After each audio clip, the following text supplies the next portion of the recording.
Bonjour à tous, je suis Camille Maljean, cofondatrice de la startup EasyMob.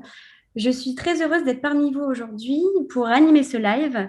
Nous nous retrouvons ce jour pour un live de lancement de la solution EasyMob sur le territoire francilien, en partenariat avec Île-de-France Mobilité et l'UNADEV et également avec la présence de la SNCF. Autour de ce live, nous allons échanger de la mobilité, du handicap et également de l'accessibilité avec nos différents intervenants. Je vais sans plus attendre leur donner à chacun la parole, en commençant donc par Damien Caillot, donc expert en handicap en entreprise et cofondateur du cabinet d'expertise en handicap Quid. Donc bonjour Damien, je te laisse prendre la main. Merci beaucoup Camille. Donc bonjour à toutes et à tous. Je tiens à vous remercier déjà de m'avoir invité. Je suis très heureux d'être parmi vous ce matin, enfin tout du moins cette fin de matinée. En fait, moi très brièvement, pour me présenter, je suis expert handicap en entreprise depuis une bonne dizaine d'années. Comme tu l'as souligné Camille, je suis fondateur d'un cabinet de conseil et de stratégie en politique handicap qui s'appelle Quid, K-O-U-I-D-E, qui veut dire en japonais avec bienveillance. Cofondateur, ce qui veut dire qu'il y a quelqu'un d'autre à côté de moi. J'ai une associée, une brillante associée, qui s'appelle Séverine Asler, qui, je pense, doit être dans l'assistance, je ne sais pas si c'est sur YouTube ou sur Zoom. Ce que je veux dire par là, c'est que dans l'écosystème du handicap, je trouve qu'on n'y vient pas par hasard, c'est par expérience, c'est ce que j'ai pu voir. Je trouve qu'on y vient, soit on est concerné directement, soit indirectement. Et en ce qui me concerne, c'est directement. Je souffre d'une maladie, j'ai une spondylarthrite ankylosante de manière sévère. Alors, je ne vous demande pas de retenir le nom si vous ne connaissez pas cette pathologie, comme je le dis souvent de manière humoristique. Le seul point positif que j'y ai trouvé, c'est que si vous réussissez à placer les deux mots Scrabble, ça peut vous rapporter quelques points, puisqu'il y a deux Y et un K. C'est vraiment le seul point positif que j'y ai trouvé.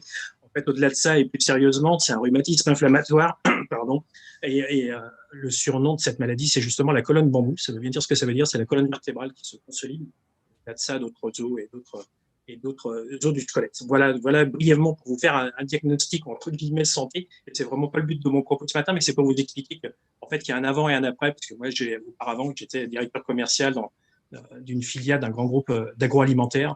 Après avoir fait des études de commerce ou autre, que je veux dire par là, je n'étais pas forcément lié dans le monde, dans l'écosystème du handicap ou autre. Et en fait, j'ai une philosophie qui me tient à cœur et que je partage d'ailleurs avec aussi bien dans les sociétés dans lesquelles je peux intervenir, mais que les personnes que l'on peut accompagner en termes de formation, en termes de sensibilisation. Moi, ma quête, c'est toujours de rechercher à avoir une société inclusive. Quand je parle de société inclusive, c'est bien évidemment à l'échelle de l'entreprise, mais ça peut être aussi à l'échelle d'une ville, d'une agglomération, d'un département, d'une région, d'un pays, et au-delà de ça, pourquoi pas la planète, mais non, on va se limiter plutôt à l'hexagone en ce qui me concerne. Et pour le coup, quand je dis ça, c'est ma quête de rechercher avoir cette quête d'avoir je dirais une société inclusive. Elle repose sur quoi? Elle repose en fait sur quatre piliers. En fait, c'est quoi? C'est d'avoir une société qui soit sans privilège, sans exclusivité, sans exclusion et sans cynisme. Si on va plus loin que ça, ces quatre piliers-là, ils fonctionnent aussi sur d'autres champs de la diversité, autre que celui du handicap.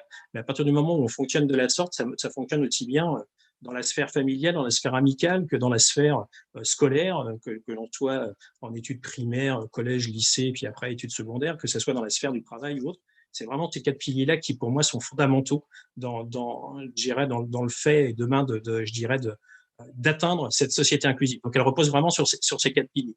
Au-delà de ça, dans le domaine du handicap, je vais vous rappeler moi quelques chiffres clés, mais je pense que les personnes qui interviennent après moi sont absolument, d'une part, ce sont des personnes brillantes, ça j'en doute pas une seule seconde, et qui en plus de ça ont une connaissance accrue sur le sujet. En fait, le handicap, c'est 12 millions de personnes en France concernées, donc on est entre une personne sur 5 et une personne sur 6. Moi, à ce chiffre-là, j'ai mis associé aussi les 12 millions d'aidants.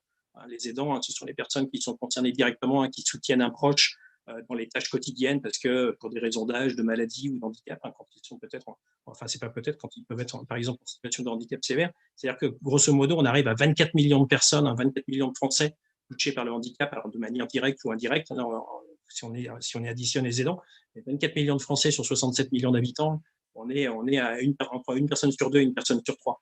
Donc je veux dire par là, quand on sait que le handicap est encore la première, par exemple, des discriminations à l'embauche en France, on a encore de gros efforts à faire sur l'inclusion. Et quand je dis ça, je dis ça et on fait des pas de géant. La preuve en est, aujourd'hui, si on est tous réunis autour de cette table virtuelle, c'est que justement, on fait des pas de géant. Et justement, cette solution-là, elle est, enfin, tout du moins, cette volonté-là qui est partagée par nous tous, matin, elle est aussi de gagner en accessibilité, de gagner en autonomie, de gagner en mobilité, alors que ce soit bien évidemment dans les transports en commun, et vous allez voir après par la suite, hein, les gens vont pouvoir vous l'expliquer en détail, mais il y a quand même des efforts qui sont faits. Alors c'est vrai qu'on tire quelquefois un peu à boulet rouge, et me le prenez pas mal, mais parfois on met en avant le fait qu'il y ait peu de stations, par exemple de métro accessibles au PMR à Paris, ce qui est vrai, ce qui est un véritable constat. Mais au-delà de ça, par exemple, toutes les stations de tramway sont accessibles, tous les bus, je dirais, dans Paris sont accessibles aux personnes PMR. Donc voilà, à la fois, il faut parfois, je dirais, féliciter et souligner quand il y a des choses bien faites.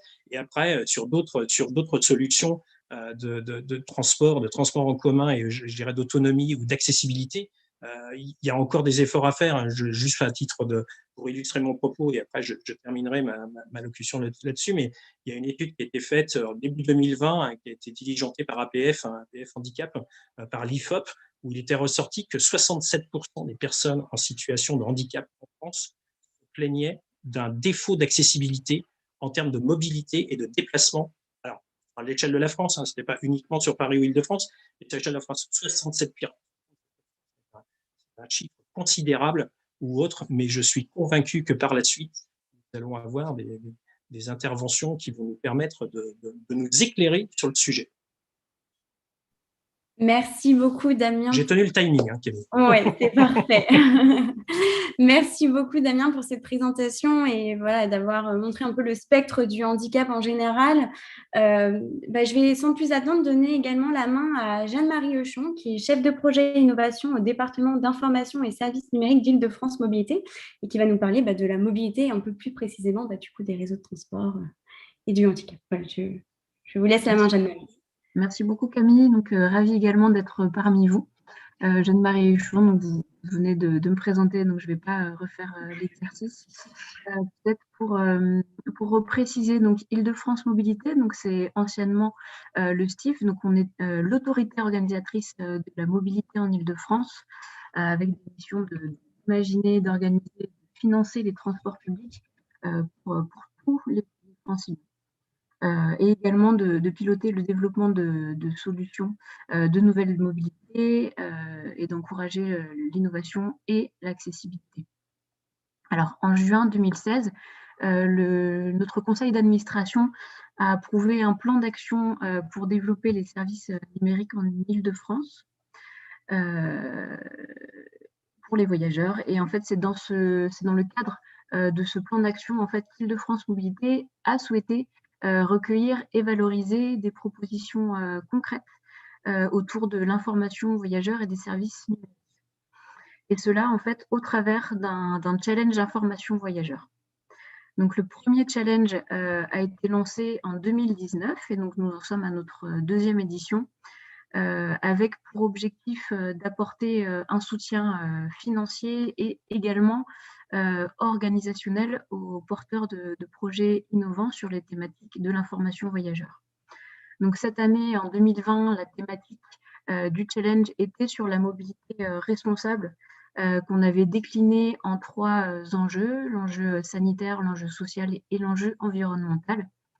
Et donc nous avons sélectionné 3 projets lauréats, parmi lesquels la société EasyMob qui a remporté le premier prix pour sa solution. Alors, concernant votre solution et l'expérimentation que vous allez présenter là, dans peu de temps, nous sommes ravis, en fait, bien sûr, de pouvoir vous accompagner dans votre démarche qui participe à rendre du coup l'offre de mobilité plus inclusive et améliorer l'accès et l'expérience des transports vraiment donc à tous les franciliens, également les personnes en difficulté avec des contraintes de déplacement. L'objectif pour nous, voilà, c'est vraiment de pouvoir vous aider durant cette période de l'expérimentation à développer et puis à enrichir votre application avec les fonctionnalités que vous allez sûrement présenter là, dans quelques instants. Mais c'est aussi important pour nous que vous puissiez le tester et avoir des retours des usagers, des associations sur justement ces facilités d'utilisation sur l'application, sur le réseau. Donc voilà, encore bravo pour ce premier prix et puis on attend avec hâte le début de l'expérimentation. Merci beaucoup, Jeanne-Marie.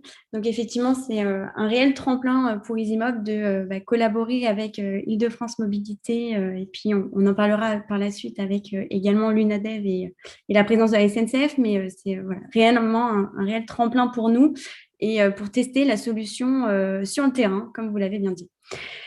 Nous avons l'honneur également d'avoir autour de la table ronde, on va dire virtuelle, Monsieur Jean-François Thauvin, qui est responsable MOA, donc maîtrise d'ouvrage à la SNCF, à la direction des gares d'Île-de-France. Donc, bonjour Monsieur Jean-François Thauvin.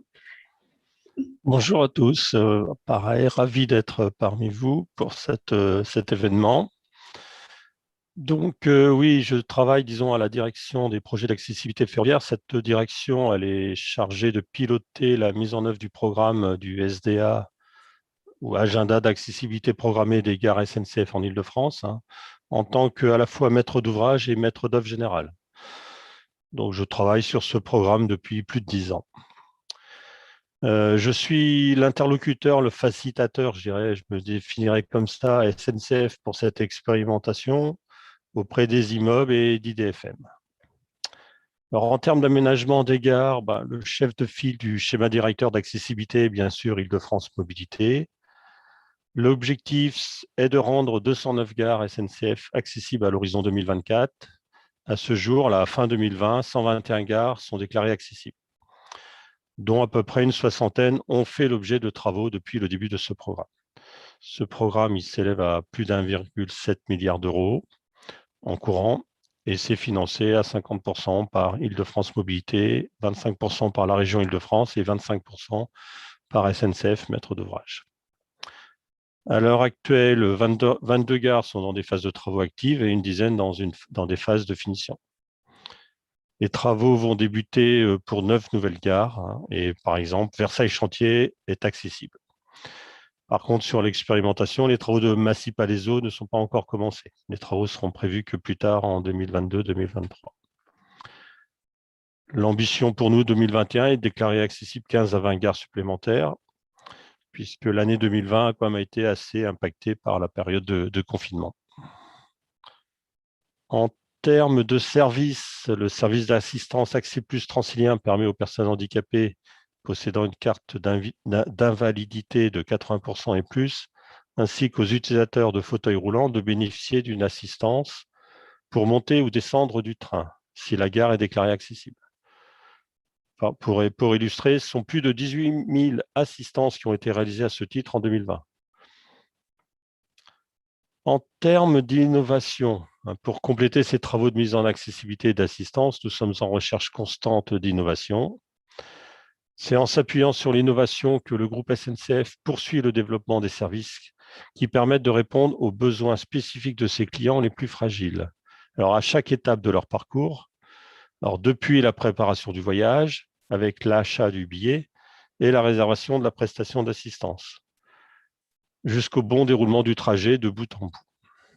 Alors, le numérique et l'intelligence artificielle sont des leviers essentiels pour repenser les mobilités de demain, individuelles et collectives.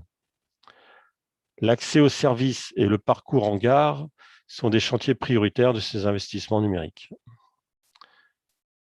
SNCF développe des innovations en interne, comme l'outil Mon Assistant Visuel, qui relaie par écrit directement sur le smartphone du voyageur sourd ou malentendant les annonces vocales des chefs de bord en temps réel, ou soutient des startups spécialisées dans les technologies de l'accessibilité. C'est ainsi qu'en 2019, SNCF, partenaire de Handitech Trophy, qui récompense des startups, des étudiants, des associations, des laboratoires de recherche, qui récompense donc des startups qui développent des technologies inclusives pour compenser le handicap ou la perte d'autonomie. Et donc en 2019, ce prix a été remis le trophée de la catégorie mobilité a été remis à l'application EasyMob. Cette solution est pour nous complémentaire au dispositif déjà présent en gare pour guider les personnes aveugles et malvoyantes de la façon la plus autonome. Donc, on peut reciter les bandes d'éveil et de vigilance.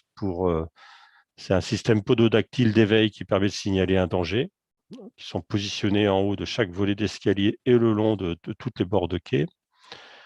Les bandes de guidage détectables à la canne, les balises sonores, Alors, elles renforcent les dispositifs d'accompagnement destinés aux personnes déficientes visuelles. Elles indiquent les différents services en gare ou les directions.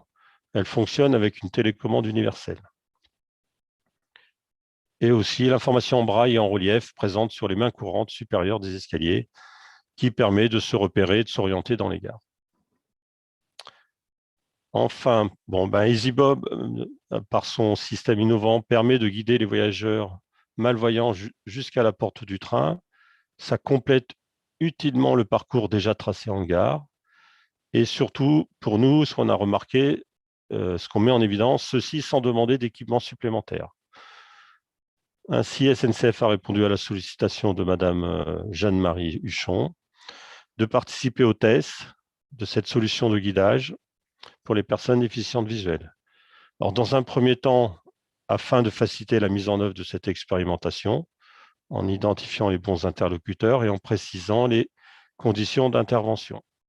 Et puis, dans un deuxième temps, pour observer de près le déroulement et les retours de cette expérimentation. Merci beaucoup, Monsieur Thauvin. Merci beaucoup pour cette belle présentation. En effet, vous avez parlé d'Handitech Trophy, c'est avec la Handitech que nous avons participé en 2019 à ce challenge que nous avons remporté. Et le prix a été remis par Madame Guéchy, qui est maintenant plus à la SNCF, mais qui est déléguée ministérielle à l'accessibilité. Donc, c'était un grand honneur pour nous d'avoir eu ce prix. Exactement. Merci beaucoup. Et donc, par la suite, EasyMob, c'est une solution pour les personnes en situation de handicap visuel qu'on va présenter par la suite et qu'on fait en collaboration, mais plutôt main dans la main avec les bénéficiaires et les associations.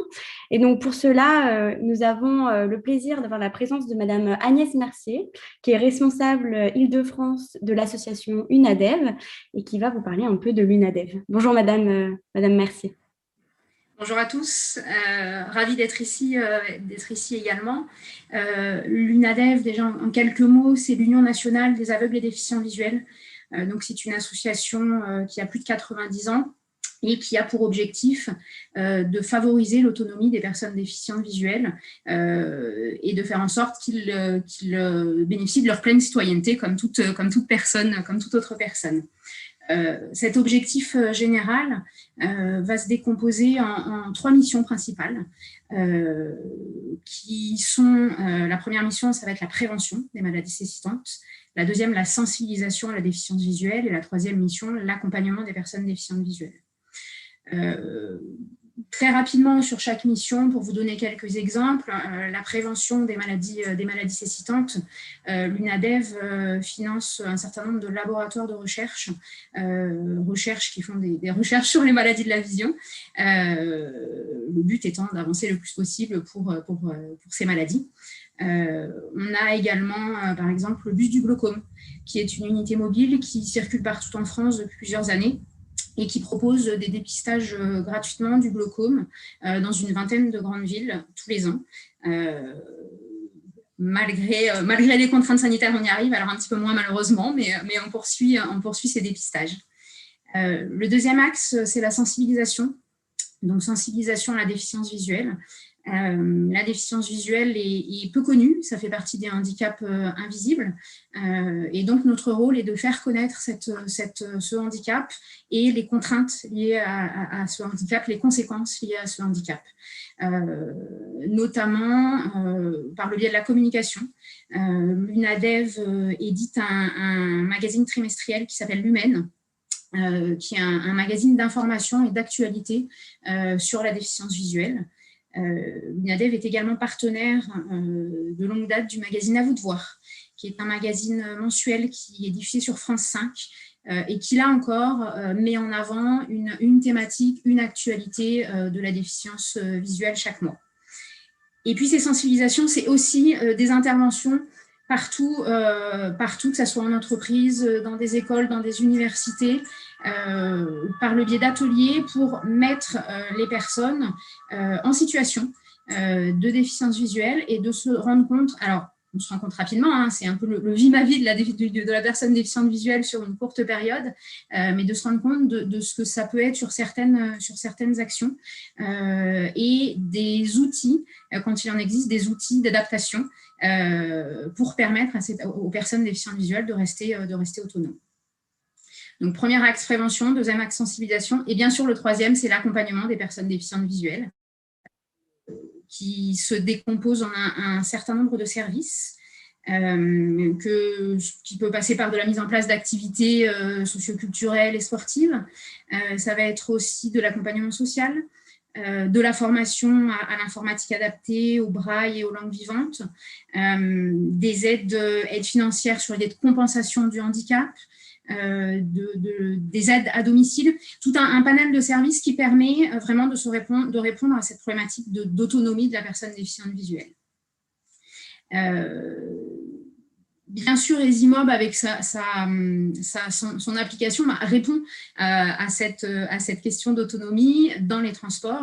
Et c'est la raison pour laquelle l'UNADEF s'est associée à EasyMob.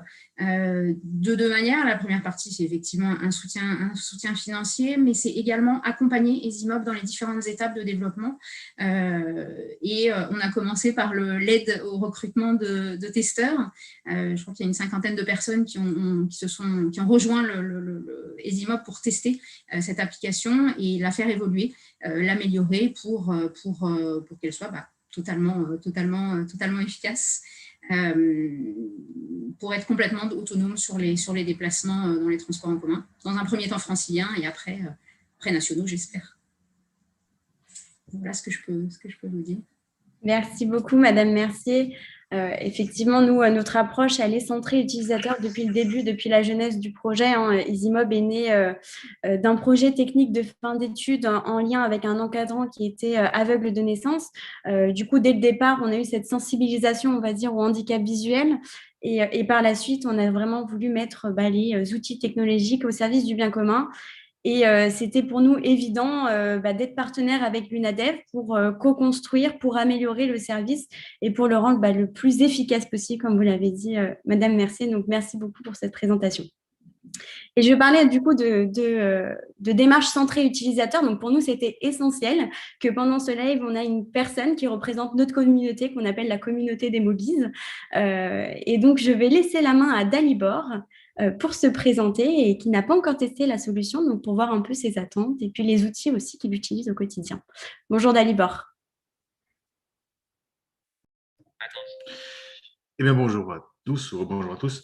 Donc, je suis Dalibor Cavaz, effectivement, dans le cadre professionnel, j'utilise les transports en commun.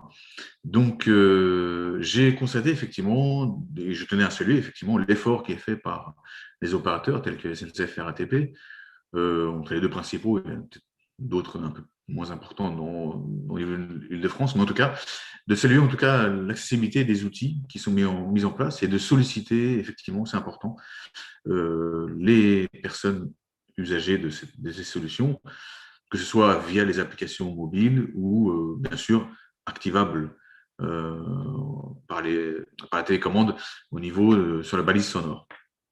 Donc, effectivement, moi, ce que j'utilise, effectivement, pour me déplacer, soit pour préparer mon trajet ou sur place en direct, parce que l'idée, c'est que sur place, on puisse être le plus autonome possible. Et bien, effectivement, pour se déplacer, il faut 3 ou 4 applications, donc SNCF, RATP, et aussi Métro Connexion, qui est une solution de description collaborative des gares ou stations de métro, et notamment Movit. Alors, effectivement, c'est pratique, parce qu'effectivement, c'est accessible. Je sais, par exemple, à quel quai je dois prendre mon train. Je sais que au niveau des plans ferroviaires, je repère les stations. Donc, c'est très bien, effectivement. Je sais que voilà, Movit, par exemple, qui est une application qui centralise un peu, qui est un peu interopérable, et ben en fait, elle me propose une solution de signalisation de la station à laquelle je dois descendre. Donc, effectivement, c'est pratique. Mais quelque part, ça nous oblige à avoir voilà, 3 ou 4 applications, naviguer entre elles. Et ce qui ce qui est effectivement bien, c'est un bon début, mais je pense qu'effectivement, pour améliorer tout ça, la solution EasyMob pourrait être interopérable. Pourquoi pas communiquer avec les applications, vos applications que vous avez mis en place, ou système d'information.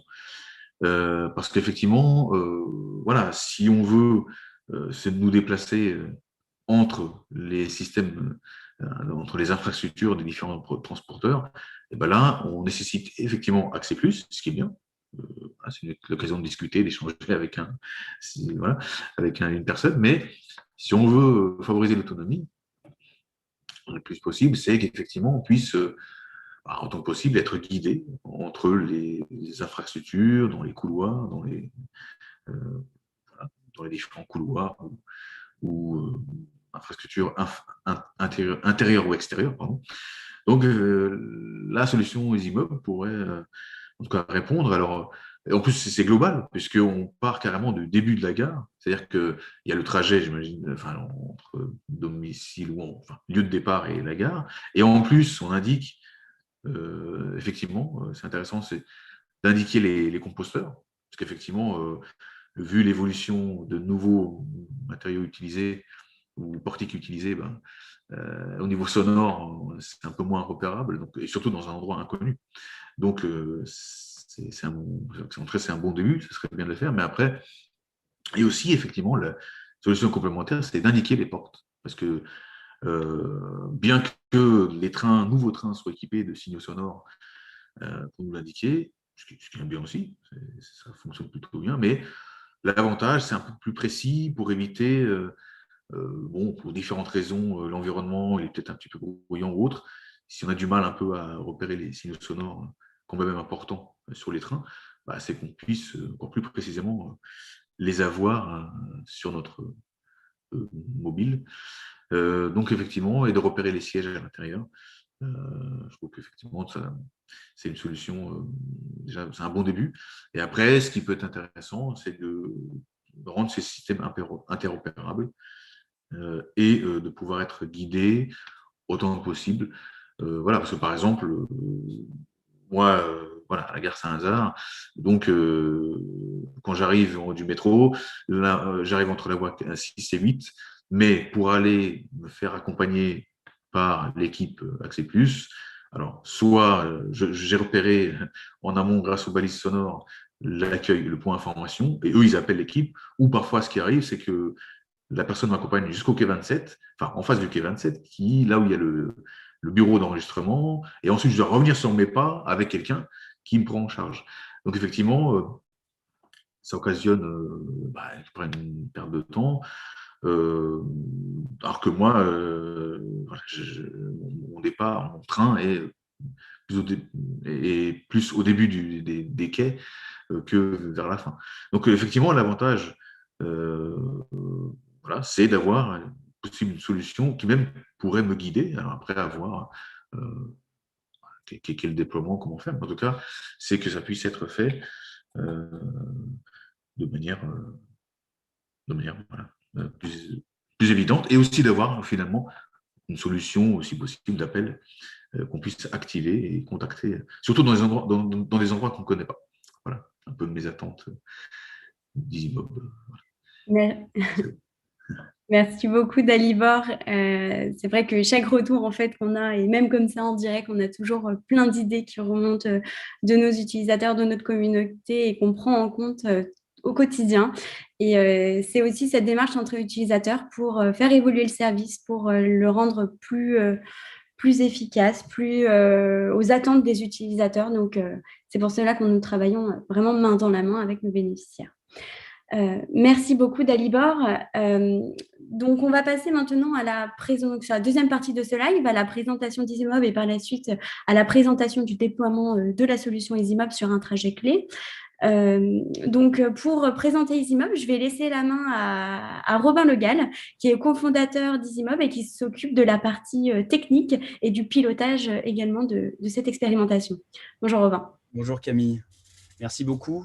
Donc effectivement, dans le cadre du challenge information voyageur que que Jeanne-Marie nous a présenté précédemment, EasyMob a pour objectif de déployer sa solution de mobilité pour les personnes déficientes visuelles sur le territoire francilien. L'application EasyMob est une solution gratuite ayant pour mission d'accompagner les utilisateurs tout au long du trajet dans les transports en commun. À l'image d'un assistant humain, l'application va réaliser le trajet au même rythme que son utilisateur en lui proposant des outils technologiques lorsqu'un besoin se fait sentir. Et l'objectif est donc, comme le disait Dalibor, de regrouper les différents outils nécessaires pour alléger le trajet en autonomie dans une seule application. Pour construire l'application EasyMob, donc on a intégré une innovation technologique forte qui repose sur des algorithmes d'intelligence artificielle et d'autres technologies développées en interne qui vont permettre en fait, aux voyageurs de s'orienter dans les transports en commun en scannant les alentours ou en étant guidés dans l'oreillette et ne nécessitant aucune installation sur les infrastructures de transport et aucune connexion Internet. Il faut bien distinguer malvoyants et non-voyants.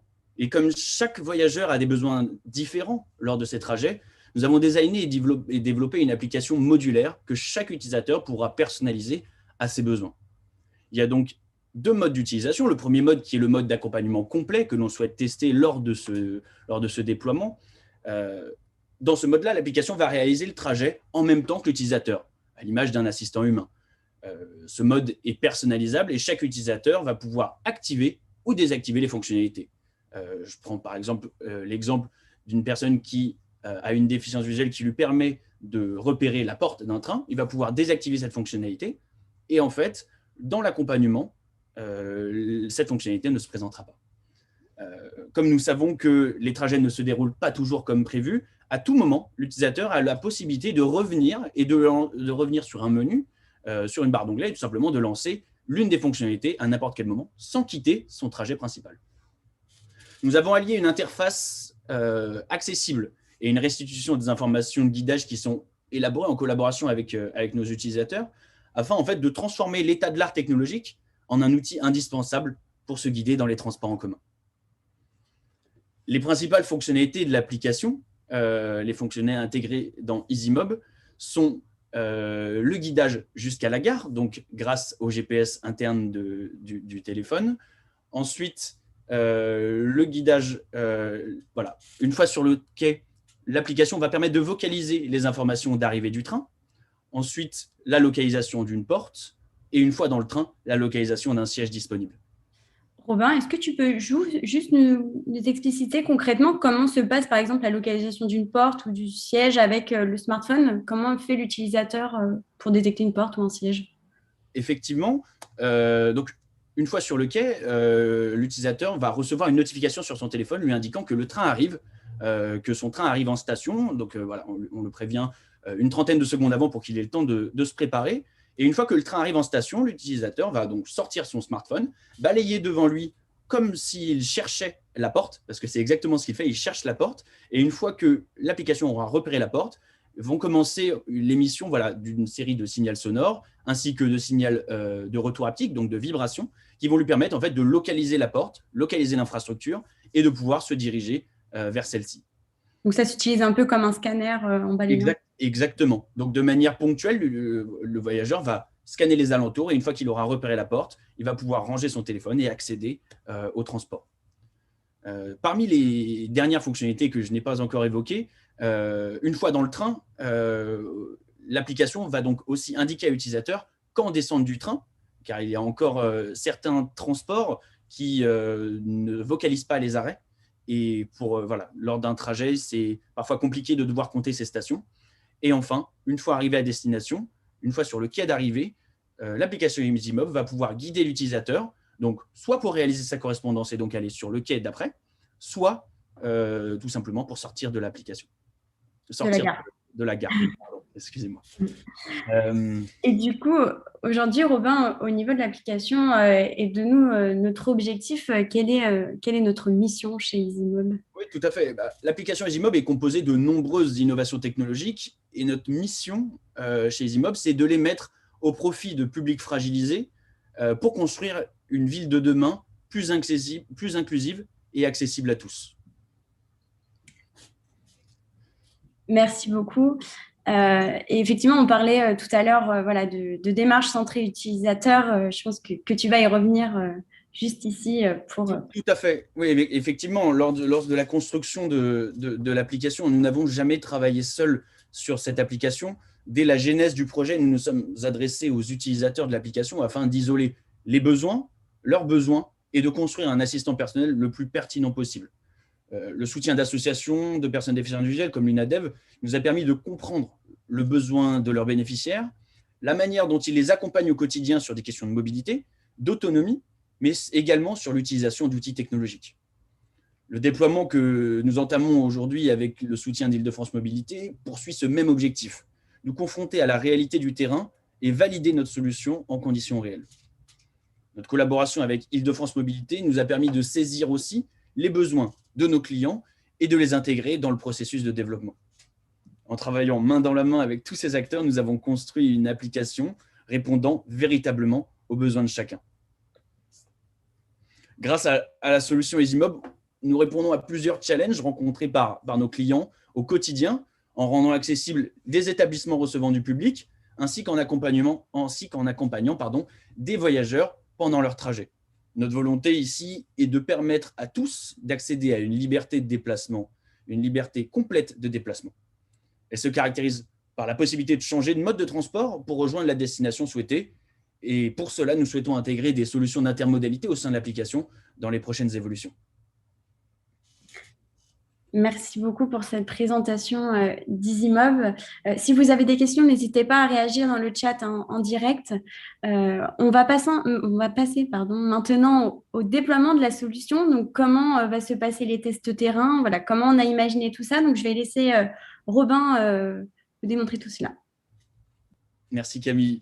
Du coup, effectivement, pour réaliser ce déploiement, nous avons choisi un trajet unique entre Antony et Versailles, avec une correspondance à Massy-Palaiseau.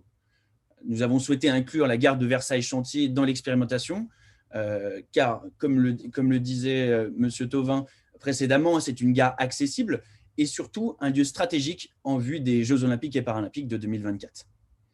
Concernant les différentes étapes de ce déploiement, donc ce déploiement va se dérouler en 3 phases. Le premier est une phase de test supervisée des fonctionnalités qui vont venir s'intégrer progressivement. La deuxième phase sont des tests supervisés de l'application complète. Et enfin, la troisième phase qui sont des tests non supervisés de l'application. Pour vous détailler pour vous donner plus de détails sur les différentes phases, la phase 1, qui est donc la phase de test supervisé des fonctionnalités, donc s'intégrant progressivement dans l'application, nous avons souhaité commencer par une application de création d'itinéraires sommaires et venir ajouter les différentes fonctionnalités progressivement. L'objectif ici est d'évaluer chaque fonctionnalité individuellement ainsi que son intégration dans l'application complète. À la fin de cette phase, nous aurons intégré toutes les fonctionnalités et l'application testée sera donc complète. La phase 2, elle, sera donc les tests supervisés de l'application complète. Au fur et à mesure de cette phase, nous souhaitons que les encadrants des tests viennent s'effacer peu à peu en laissant aux utilisateurs de plus en plus d'autonomie. À la fin de cette phase, nous réaliserons donc une évaluation de l'application sur des critères de stabilité, de facilité d'utilisation, de pertinence des informations d'accompagnement et aussi de sécurité. L'objectif ici est de valider le passage dans la phase 3, qui est d'une phase de test non supervisée de l'application. Donc une fois l'application vérifiée, nous proposerons à un plus grand nombre d'utilisateurs de tester l'application. Et cette phase nous permettra donc d'étendre le périmètre de test à toute l'Île-de-France et non seulement sur le périmètre que je vous ai énoncé précédemment. Au cours des 6 mois de déploiement, notre objectif est de tester l'application sur plus de 300 testeurs. Au cours de chaque phase, nous mettrons en place un cycle de développement court avec l'équipe technique afin d'appliquer les retours utilisateurs le plus rapidement possible et en fait tout simplement de les tester dans la foulée sur les tests suivants. En adaptant un protocole de test progressif, nous souhaitons prendre le temps de valider chaque composant de l'application. Ainsi, nous pourrons finaliser le produit afin de le déployer à plus grande échelle. Merci beaucoup, Robin, pour la présentation vraiment du déploiement et du terrain de test.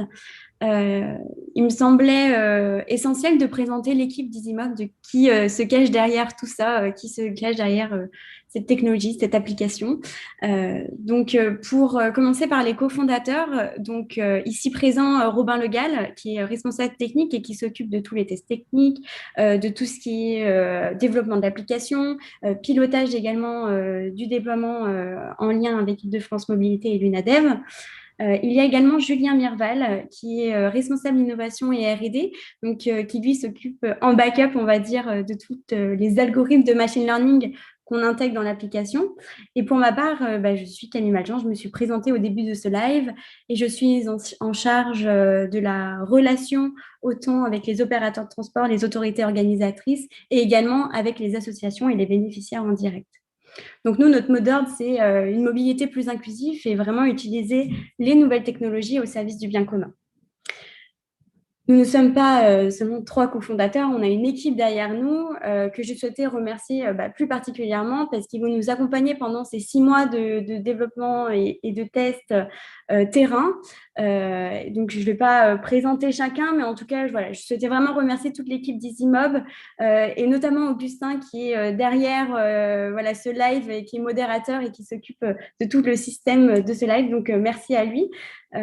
N'hésitez pas à poser vos questions en direct sur le chat. J'ai vu qu'on en avait quelques-unes, mais en tout cas, je voulais remercier tous les intervenants qui ont pris le temps de venir aujourd'hui avec nous, de nous parler de la mobilité en tant qu'opérateur de transport, autorité organisatrice, des plans qui sont faits, des plans qui vont être faits par la suite. Je pense que la mobilité, c'est un moyen incontournable. On l'a vu pendant la crise sanitaire que nous avons vécu. La mobilité, c'est un élément essentiel, c'est l'accès à l'emploi, c'est se déplacer pour des activités culturelles, professionnelles ou autres. Donc, c'est vraiment quelque chose de primordial pour chacun et il est nécessaire de déployer des solutions, des innovations pour que chacun ait la liberté de se déplacer comme il le souhaite. Donc, merci à vous d'avoir été présents aujourd'hui, également à Dalibor et Madame Mercier, qui a représenté les utilisateurs, les personnes déficientes visuelles, pour être au quotidien et au plus proche avec la solution EasyMob. Donc, merci à vous. Est-ce que, avant de passer aux questions-réponses du public, est-ce qu'il y a certaines personnes, donc des intervenants, qui souhaitent réagir, apporter des questions, des suggestions? Oui, là, Jean-François Thauvin. Moi, j'aurais une question à poser à Dalibor. Est-ce que sortir son smartphone dans l'espace public, est-ce que ça le gêne ou pas, ou est-ce qu'il n'y a pas de réticence de sa part? Attention. Merci, Monsieur Thauvin, pour la question. Donc, écoutez, en fait, il y a une sorte de gêne, mais après, l'avantage, parce que moi j'ai un iPhone SE, donc il est un peu plus simple, on peut le cacher. Maintenant, parce que voilà, moi j'utilise juste pour consulter, comment dire, en tout cas vos plans ferroviaires, en tout cas le quai de départ, on va dire, qui est voilà. Donc finalement, je peux l'utiliser, je peux un peu le cacher, je peux le voilà. Par contre, c'est vrai que si je dois m'amener à balayer devant moi pour opérer quelque chose, comme le propose EasyMob, effectivement, d'ailleurs, on avait discuté à une autre occasion de trouver une solution qu'on puisse exporter, alors après avoir via un accessoire, et qu'on puisse du coup d'avoir presque le téléphone dans la poche et qu'on puisse repérer via cet accessoire qui est déjà plus discret et qui ne va pas aiguiser l'appétit d'éventuels. Voilà, parce que si on achète un iPhone et on voit la compatibilité, si on doit investir dans c'est comme des smartphones assez onéreux. Donc l'idée, c'est de réfléchir après avoir un accessoire qui puisse. Voilà. Mais effectivement, alors effectivement, même si c'est rapide, on a toujours une petite appréhension si on est amené à balayer l'espace devant soi, combien même si c'est 10 ou 15 secondes, mais voilà. Maintenant, bon, après, en attendant de trouver un accessoire, on va le faire pour tester, puisque c'est le côté pratique. Mais il y a quand même parfois une petite appréhension, mais après, voilà. Merci. Alors moi, j'ai une question, justement au niveau des smartphones, la compatibilité de l'application Zimob. Est-ce que ça englobe, alors au niveau, enfin, que ce soit Android ou Apple, hein, à partir de quel modèle, quels sont voilà, techniquement parlant, la Oui. compatibilité pour l'utiliser? Oui, je pense que Robin pourra répondre à cette question. Pour répondre à plusieurs questions dans le chat et justement la question de Monsieur Thauvin concernant le téléphone et potentiellement le vol, etc. Effectivement, c'est quelque chose que nous avons pris en compte, hein. Il est important pour nous de valider la sécurité du téléphone, enfin, pas du téléphone, mais de l'utilisation de l'application plutôt. Donc effectivement, on a réfléchi, donc c'est pour ça que Dalibor était là aussi à cette session de réflexion autour des objets qu'on pourrait connecter via Bluetooth à l'application pour éviter de sortir ce téléphone lorsque c'est surtout pour la détection parce qu'aujourd'hui le guidage on le fait en kit main libre. Donc si la personne est équipée d'écouteurs, elle peut entièrement être guidée avec ses écouteurs en ayant le téléphone dans la poche et passer les étapes comme une playlist de musique. Donc c'est comme ça qu'on a développé la partie guidage. Et concernant tout ce qui est détection, donc aujourd'hui, on souhaite tester donc, sur ces 6 mois cette partie détection avec le téléphone qu'on teste avec une dragonne autour du poignet. Mais effectivement, il y a des pistes d'évolution. Notre objectif, c'est de rendre le plus inclusif possible et accessible l'application. Et par la suite, de développer une petite caméra embarquée ou voilà, un petit device, un appareil qu'on viendrait mettre sur un sac à dos, quelque chose assez de discret. Parce que le retour aussi des utilisateurs, c'était qu'ils veulent quelque chose de discret et pas quelque chose qui soit voyant pour les autres personnes qui voyagent à côté d'eux. Mais effectivement, de déporter cette prise de vue sur un appareil spécifique. Au niveau, donc Robin, je ne sais pas si tu veux compléter par rapport à la partie Android, iOS. Oui, tout à fait. Et dans un premier temps, je vais compléter concernant le device. Je pense que ce qu'il faut bien comprendre, c'est que notre objectif, c'est de développer une solution gratuite pour les utilisateurs. Et à ce titre, la création d'un device, la création d'une caméra extérieure va venir en fait arriver en seconde étape. Notre souhait, c'est de développer une application utilisable gratuitement sur le mobile. Et pour améliorer l'expérience utilisateur et pour justement pallier certains risques, nous souhaitons développer un device, une caméra externe qui viendrait connecter et permettre d'utiliser l'application dans la poche. Mais encore une fois, ça arrive en fait dans un second temps. On y pense déjà, on a déjà fait des grosses idéations et des grosses étapes de recherche, mais pour l'instant, c'est dans un second temps. Concernant l'application et sa disponibilité, merci Dalibor pour la question. Notre objectif, actuellement, l'application est développée uniquement sur smartphone iOS. C'est tout simplement une question de ressources et de temps. En fait, les algorithmes que l'on utilise nous obligent à utiliser des fonctionnalités très bas niveau, donc très propres à chaque téléphone. Et du coup, ça nous oblige à développer donc nativement sur iOS, puis après nativement sur Android. Et on nous a remonté la prépondérance de smartphones iOS au niveau de nos utilisateurs. C'est pour ça que l'on a commencé par ce chantier-là. Et au niveau de la compatibilité, actuellement, l'application est utilisable sur les iPhones jusqu'à l'iPhone 6S. Donc, il me semble que c'est un iPhone qui a, je crois, 6 générations en amont. Donc, notre objectif, c'est que ce soit notre plancher au niveau de l'application. Effectivement, la version Android viendra par la suite.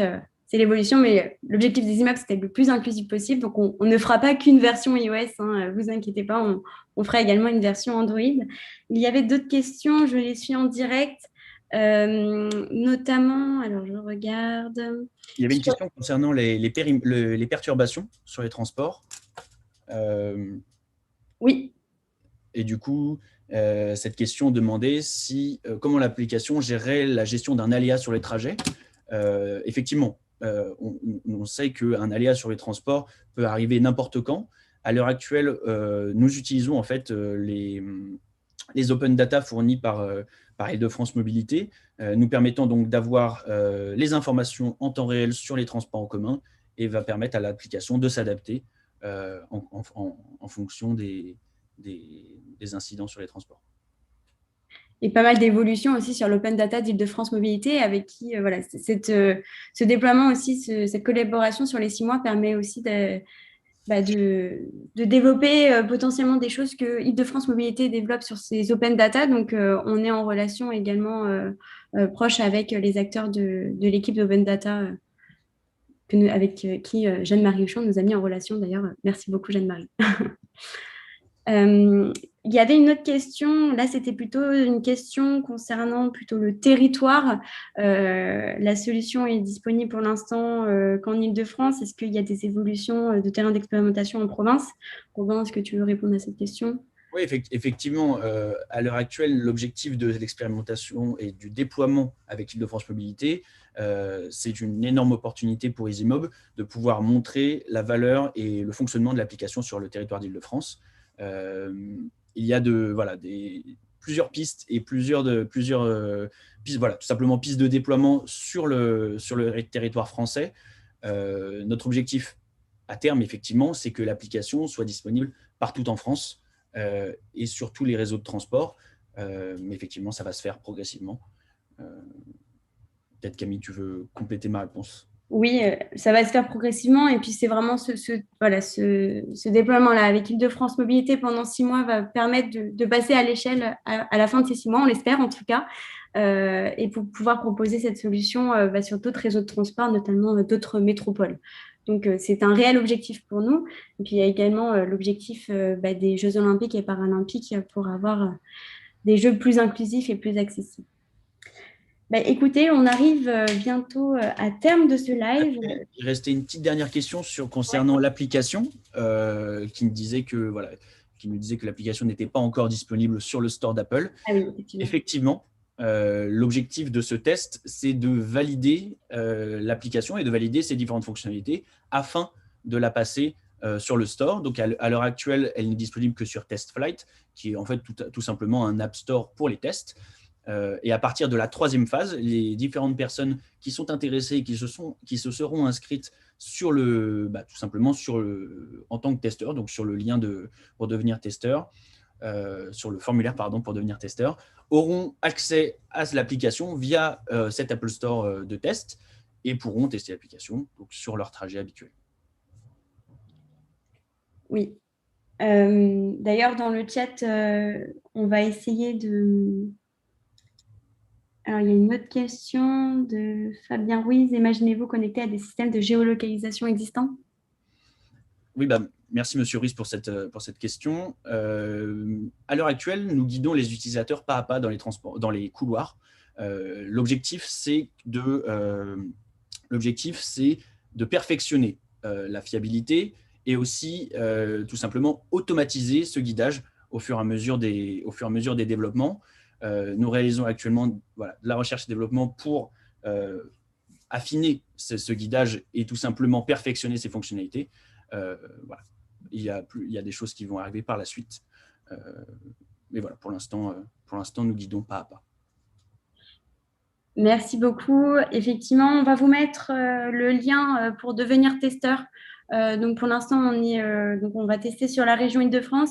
Si vous êtes sur une autre ville en France, il n'y a pas de souci. On vous contactera par la suite pour faire les tests dans votre ville. Donc, on va vous mettre le lien dans le chat pour devenir testeur de la solution EasyMob.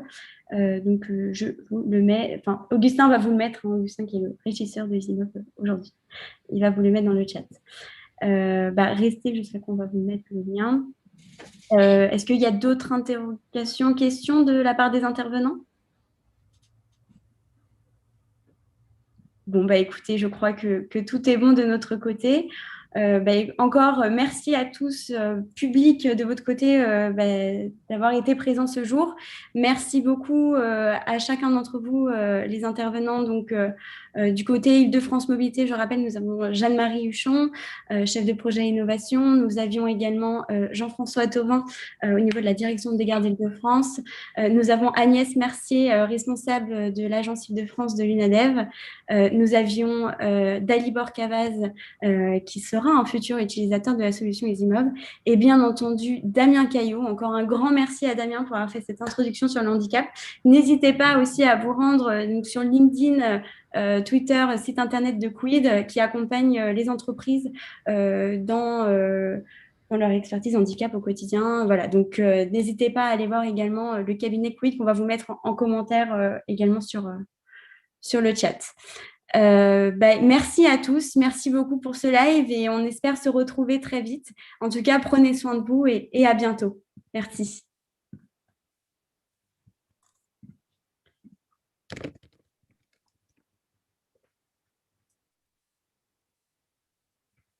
Al F4, mettre fin à la réunion maquillée. Tab, 15 à cocher, tab.